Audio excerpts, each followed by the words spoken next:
Hello Adobe Express creators, want to add some fun and flair to your design with emojis?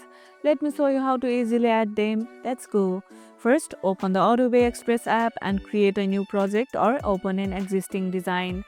Now, here's what you need to do. Tap on the text box where you want to add an emoji or create a new one.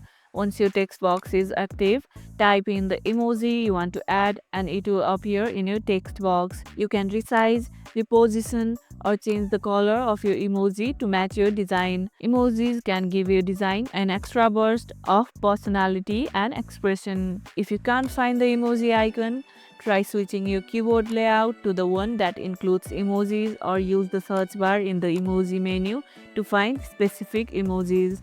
What's your favorite emoji to use? Let me know in the comments. If this tutorial helped, hit the like button, share it, subscribe, and leave a comment below. Thanks for watching, and I'll see you in the next one.